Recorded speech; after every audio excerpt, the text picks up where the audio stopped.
Welcome, everybody. It is Business Monday. The sun is shining in downtown Providence. Snow is melting, but probably the most important thing is the money man. Gary Sasse is in the house talking about everything that could affect your livelihood, your retirement, the well-being of America's democracy. Gary Sasse, how was your weekend? Excellent. Excellent. Good.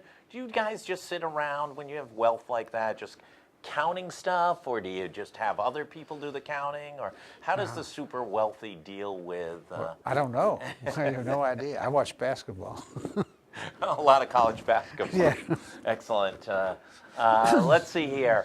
Let's go to the state budget. The state budget is hearings are beginning to take place on the budget, hearing the different provisions within what Governor Raimondo has proposed. I think there's a collective belief by legislative leaders that this might even be called a do-over budget to some degree, that this budget is lacking in a number of ways, that a number of the provisions that are proposed really aren't reality.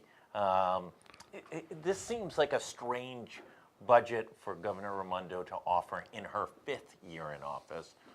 Why wouldn't you put forward a legacy kind of budget? Do something big, important. Why? Why the strategy? Well, I don't know what the strategy is, but I look at the budget, and it's an old-fashioned 1970s tax and spend budget.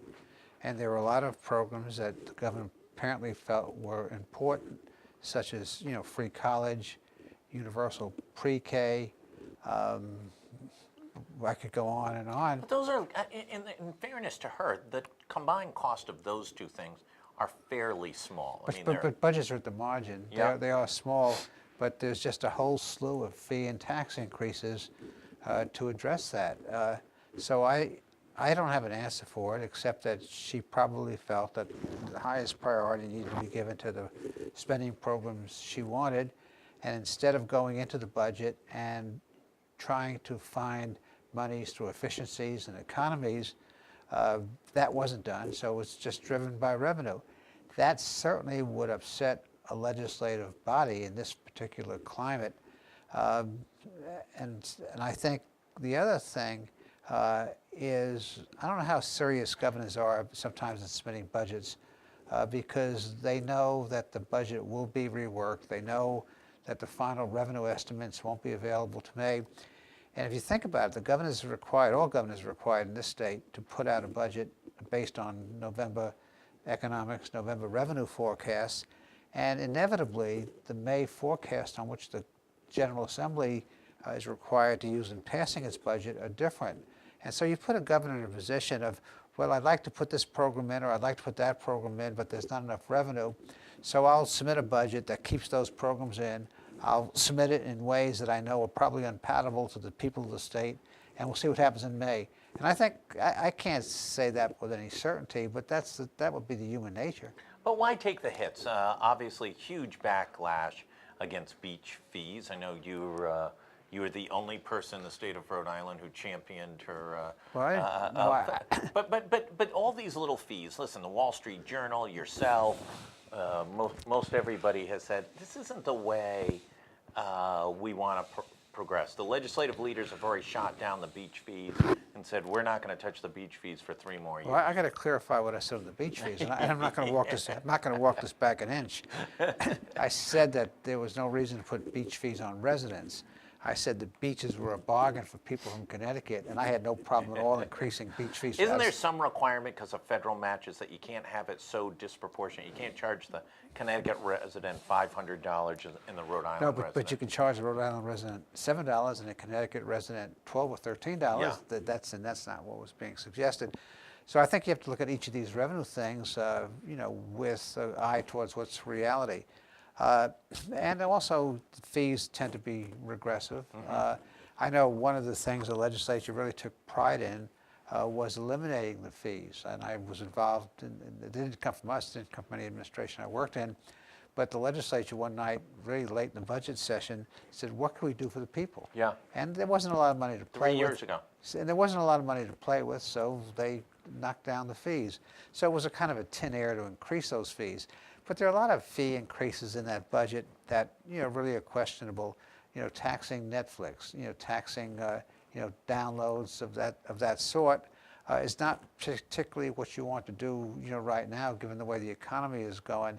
And so there are a lot of fees. Chafee got blasted for putting a lot of fees in. And they got shot down. Yeah. Now, one issue which no one's speaking about, as the economy changes and we move away from an economy that's produced goods and retail declines, you still have to generate sales tax revenue.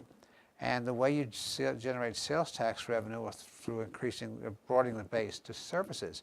But every time that's been done, the common sense approach was, if I add $50 million worth of services, I will cut my sales tax rate, and I will manage through economies. This was just spend and spend and spend. It had no reality in what could be done to broaden the base but reduce the rate. Governor Raimondo, I don't think is going to retire from business or the public sector when she leaves in 3.5 years. Obviously, she wants to have a legacy of what she was able to accomplish over her 8 years as governor, 4 years as general treasurer. Where does she go? Is it just about free college for CCRI and Rick?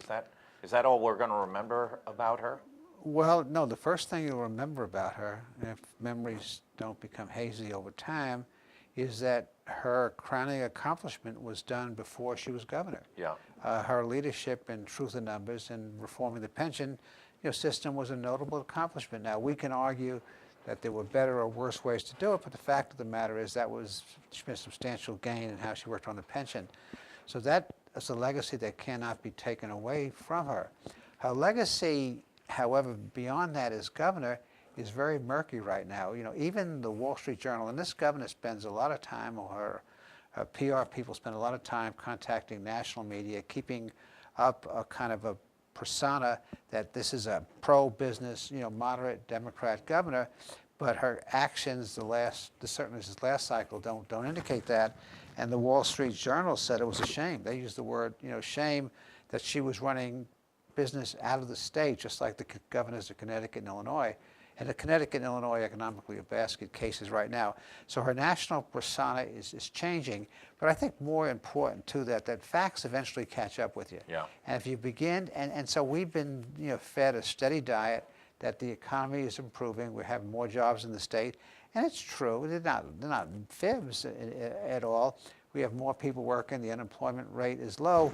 But when you look at the numbers, the legacy either will be made or broken by what happens, how the economy looks when she leaves. So this last year alone, of 2018, the figures were revised down for labor force gains. We gained 3,000 jobs, I think, when we were projecting to gain about 8,000 jobs.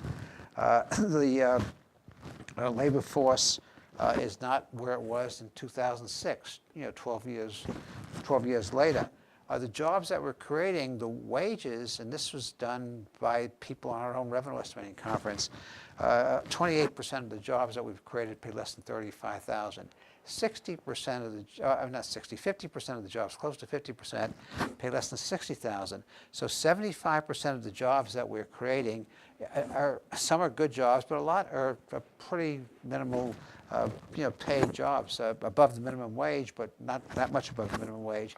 Only 25% are paying more than 60, and you have to create, wealth and more of those jobs. So we're not doing that. If you look at the out-year forecasts, we would be 45th of the 50 states in terms of job creation over the next 5 years. Our unemployment rate is going up. The number of jobs that we show to create over the next 5 years goes from 504,000 to 510,000. That's 6,000. That's less than 6,000 jobs. Let's talk about jobs for a second. 1 month does not make an annual job cycle, but in January in Rhode Island, we lost 1,700 jobs, and in Massachusetts, they gained 11,400 jobs in the month of January. And then February's numbers came out nationally, I believe, on Friday, and showed that the country as a whole only gained 20,000 jobs, which The month before it gained Yeah, $380,000. the average over the 3 months has been closer to 200,000 per month. So we'll But see. if we go to January for 1 second, then nationally we gained 380,000. Massachusetts gained its share, 11.4. Rhode Island dropped 1,700. And we know February is not going to be a winning month for Rhode Island because there's only 20,000 jobs created nationally. Have we peaked, or is this wait and see type of situation? Well, you have to wait and see. You haven't got enough data. But I think the story is, and I have been a critic, as you know, of not Commerce Rhode Island's people, but their programs. And so we're spending tens of millions of dollars on these programs, and I just went through a litany of figures. The first litany of figures was that we didn't do squat in 2018 with revised figures. The second litany was that over the next 5 years, based on the state's projections, not mine, growth is going to be in the bottom third of the states. The jobs that we've created, a third of them are paying less than $35,000 a year. Now, that job is better than no job, but that's what's being created. One number to further give you anxiety is you've raised questions about the amount of money going to apartments and hotel projects from Rebuild Rhode Island. Hotel tax numbers just came out today. Year over year, hotel tax revenue decreased slightly. So the demand for hotel rooms may have peaked in 2017, not in 2018. We may be putting a lot of product on the market that may not be quite as necessary as earlier was prophesized. Well, I think Commerce Rhode Island really has a problem in distinguishing economic development from real estate development. Now, I would defend them to say that as we're developing additional office buildings in Wexford, we probably needed strategically more hotel space. But we didn't need the number that they're being subsidized by the taxpayer. You know, 1 or 2, not 5 or 6 or 7. Keep going. And so that's that's the problem. And we're at a point right now where I think the General Assembly, and I think the General Assembly has to take some of the blame for this, because their oversight over what's happened in economic development in the state has been miserable. They're cheerleaders as opposed to legislators. And they have to. The Pew Foundation, published a study recently and suggested things that you need to look at in developing tax incentives. And the legislature, just to summarize it as briefly as I can, needs to look at what we based our tax incentives on, whether we met goals, and really have somebody come in or do it themselves and do an independent audit evaluation. The program's been in existence for 4 years now. There's some good that's come from the program. There's some questionable decisions that were made with the program. But after 4 years, when you look at the jobs numbers we're facing and you look at the projections of what's going to happen to jobs and wages over the next 5 years, somebody has to sit back and say, wait a second, are these investments going to have a long-term impact that we hoped they would have had? And I don't know the answer to that question, but we need that independent kind of evaluation. Should the legislature be playing that role as oversight? I mean, there's a standing committee on oversight in the House. They get ramped up from time to time on different issues, but don't ever seem to follow through with any vigor. No, a few good sound bites and off to the races. No, I think it has to be done. It has to be overseen by people in the legislature that have experience with economics and finances. Should it be House Finance that really has maybe a special task force or committee on? Possibly a combined joint House. But I think the Speaker and I think the Senate President have to be involved, and they have to take the mask off that these are wonderful programs. They may in fact be good programs, and some of them may be wonderful, but you can't be a cheerleader anymore. We spent so much money, and now that you look at the economic results, on one hand, the governor says, well, we've created more people working and more jobs. Well, that's not totally true. We have more people working. We've grown 50,000 jobs, over this period of time, but we're not where we were, and we're not keeping up with other people. The fact that no one talks about, well, our unemployment is down, but we still rank 34th. We're in the bottom third of the states, barely, in terms of unemployment rate. So and it could have been worse. While we've made some progress. Now is time. 4 years is plenty of time. 5 years is appropriate time to go back in there and say, okay, what have we got for this hundreds and hundreds of millions of dollars we spent on economic development? Where can we invest more in programs that are working? Where should we be pulling back on programs that are not working? We don't have the mentality here at this point to go back and do that and take that look. We're going to see a major decrease in the number of retail employees over the next couple of years. Business Insider's tracking at about 5,200 retail locations of major chains have already closed. We're only through 2.5 months, not even 2.5 months. We're seeing, the term is Armageddon. We had a story this weekend tracking a lot of the closures and impacts to this area. It's significant, and it started around 17 in earnest. We saw it here with 31 Benny's stores closing, but it's been, Payless had 10 stores, I think, in Rhode Island close in January, and Swansea Mall closes at the end of this month, on and on and on and on. Is the U.S. economy, and especially is the Rhode Island economy, ready for this transformation and the number of people that are going to lose their jobs and what is going to happen to these people? No, it's much bigger than that. It's the nature of work is changing. So it's a changing in retail. It's also artificial intelligence. And so between now and 2030, most of the number, I should say most, but a significant percentage of the jobs now are not going to be there anymore. And now is the time to start training. And that's one of the concerns about how we've managed economic development in the state. It's been the focus. We were really, 5 years ago, we were at the pits. We were the bottom of everything. We invested a lot of money. We reorganized and restructured. We've funded a number of projects, put some tax incentives for jobs in. And at the same time, the question remains, what did we really look at and do that was a game changer or a structural thing? Giving somebody a tax incentive to build another building is not a game changer. Giving a company a jobs tax credit, which is probably a good thing, doesn't change anything because that was frosting on the cake. If the company was marketable and making profit, those jobs have been created. And certainly you wanted to create it here, so you give them some type of incentive. So we've kind of played small ball. Now, the people in the State House would probably take strong exception to what I've just said, but the questions you ask are the right questions. What are we doing to change the structure? We've known for a long time that we have failing schools, and that's really the feeder to changing the structure. And yet we've started, we've stopped. We had high stakes testing, we had evaluation. Then we didn't have high stakes testing and evaluation.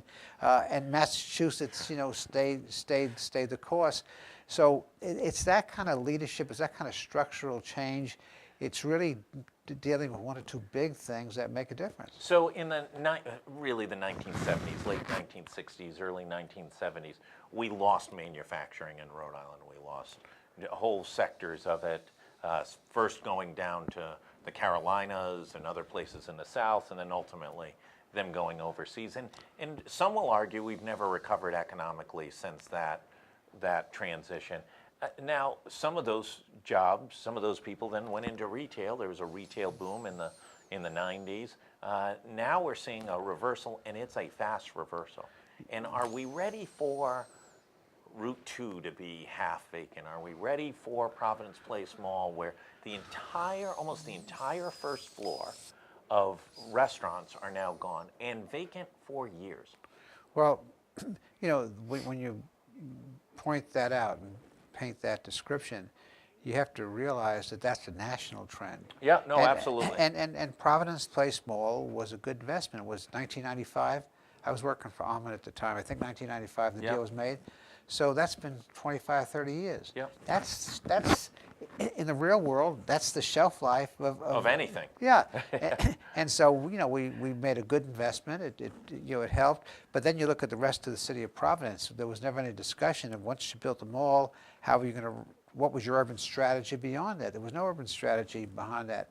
Are we ready? You're never ready, and somebody can sit up here and say, yeah, I got the the magic solution, and if when X happens, we're going to push a button, and Y is going to happen, and it will be okay. But it's how you lead, it's how you think, it's the kinds of things you work on, and it's not building another hotel, and it's not building another apartment house that no one in Rhode Island can afford to get a room in, or buy an apartment in. It's having a different mindset. So I don't fault people for not having an instant solution on the shelf. I fault people for not dealing with the basic structural problems of infrastructure, of education, of certain areas of tax policy, which I think we've done a better job there than some other places. And that's the problem of leadership. And so there's no silver bullet, but we have to deal with the structural issues. Let's run down to Washington, D.C. 31% of Americans would vote for Donald Trump to be reelected. Therefore, 60-something%, I guess there's some undecided, but let's call it 60% of Americans do not want to see him reelected. Let's add another factor. In a number of polls, Bernie Sanders or Joe Biden are leading different polling depending on the situation. But Bernie Sanders looks to be the best organized and the best fundraising. This is a guy who was, not as being labeled by Fox News, he was the socialist mayor. He was proud of it. Of Burlington, Vermont. Literally. He was proud of it, yeah. Is Bernie Sanders the next president of the United States? I don't know the answer, because I think what you're seeing in the polling data right now is familiarity. So the name Biden, the name Sanders. Fundraising, though. That's where Sanders has a strong thing, and he really is showing that you don't have to have big donors. You have to have a lot of donors. Yeah. And repeated. Well, and if you have a lot of little donors, you probably also have a lot of voters who are able to be mobilized. Well, it's too early to say, but I know this. When Democrats were asked by Gallup recently, what would you like to see your party do, become more progressive or more moderate, 54% said more moderate. Now, in the Republican Party, it was just the opposite. 57% said the party should get more conservative. And I think there'll be a push in the country during this election to find, candidates that are problem solvers, that will work on real solutions to real, problems. And so there's a long way to go, but one candidate like that has not emerged. Somebody will emerge to challenge the progressives, and Democrats will have a nice Donnybrook between a more moderate approach to governing, and not going back to the Clinton approach, but a more moderate approach to governing, and a more progressive approach. If they go too far, one thing we do know, if they go too far, if either party goes too far to the left or right, they really strengthen the other party. So there's a long way to be seen. But Sanders is an effective candidate, but his name is better known than a lot of other people's names. And none of these more moderate presidential candidates, at least in this early stages, Hickenlooper, former governor of Colorado, who I think was well respected by a pretty wide swath of both moderates, progressives, pro-business in the state of Colorado. I think he served 8 years. Or Schultz, former CEO of Starbucks, have seemed to get any early traction. Is this just not the year of the executive governor CEO? It's too early to say. Hickenlooper, who I thought, would be an outstanding candidate, refused to admit he was a capitalist. Yeah. He made buku money with his breweries and his businesses in Denver. Even Elizabeth Warren, when asked the question, "Are you a capitalist?" she said, "Yes, I just want to regulate him a lot." Right. So his start out of the blocks has not been auspicious. It's too early. At this point, how many years ago did you think Barack Obama was going to be the nominee of the Democrat Party? No one did, and so we'll see. Right now, I still believe a lot of it's driven by name recognition. I think there's a lot of sorting out to do within the Democrat Party as to how progressive or how moderate they want to be. I think the conversation about the Green New Deal is going to draw a lot of things out. I think Sanders' proposal of Medicare for all, no one understands what it is.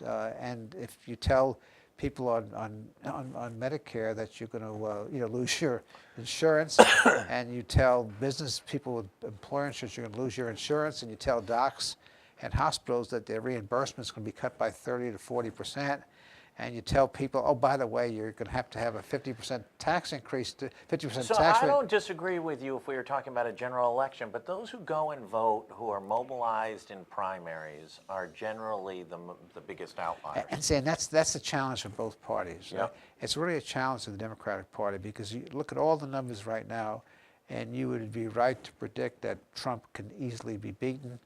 His margins in the Electoral College in places like Michigan and Pennsylvania, Wisconsin, total of 75, 80,000 votes. So he's more than vulnerable. He's in an underdog position. But if there's not the leadership in the other party, and the party is allowed to shift too far, or it can be painted as shifting too far to the left, it's going to reinvigorate this guy. I know this is very anecdotal. I know people who wouldn't vote for Trump, at all.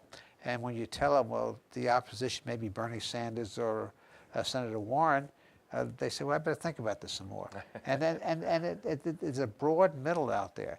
And I wrote something, and I argue that the party that's able to do the best job in attracting moderates is going to win this next election. And so, and that's still, not You have known. that column today. Yeah, and GoLocal. there are people we're working with on a national unity agenda for 2020, and there is a craving in this country for electing problem solvers, people who get things done, whether they're Democrat or Republicans. Well, and ideologically, almost 8 out of 10 people will tell you that they think the parties are too much controlled by the ideological extremes in the party.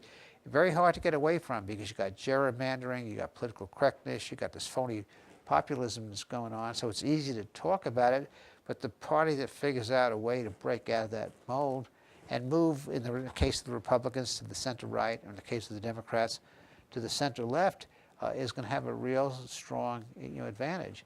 And right now, just the thing that happened with the Democrats, not condemning anti-Semitism. That's as obvious as the nose on your face. And they had to be so politically correct that they couldn't condemn anti-Semitism. That doesn't make any sense. Sounds like a Republican move.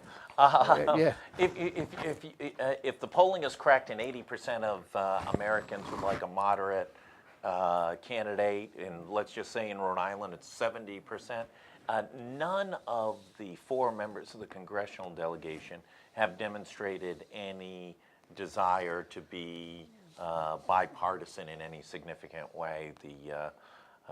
Georgetown has a special center named after Dick Lugar, the former senator from Indiana. They measure the bipartisanship of each member of Congress.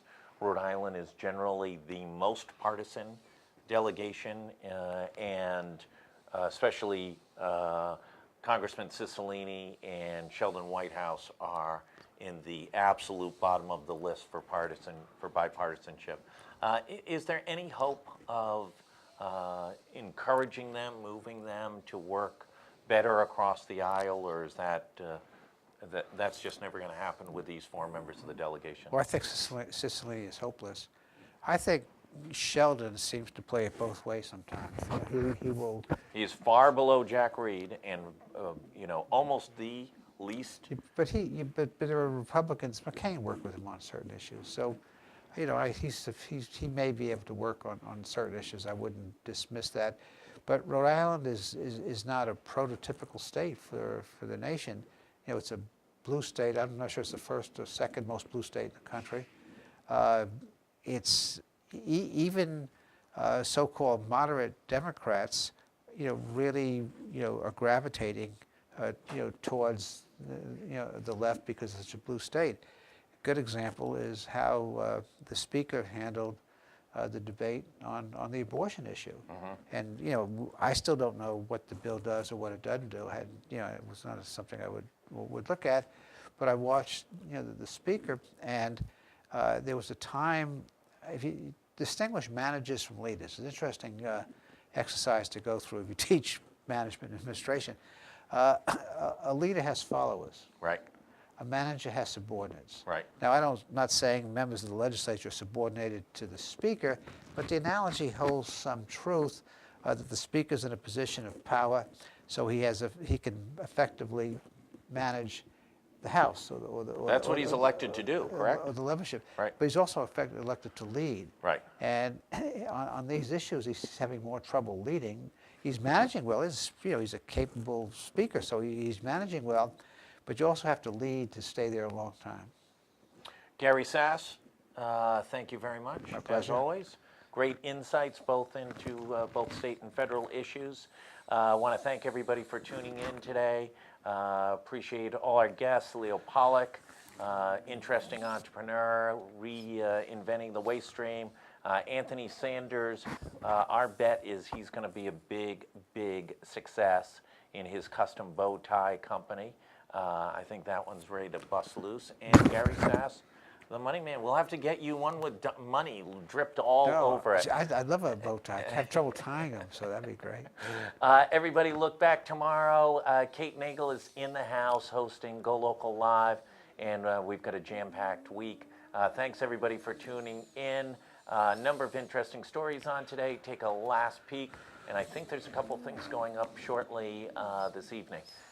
Thanks, everybody, for tuning in. We'll see you back tomorrow.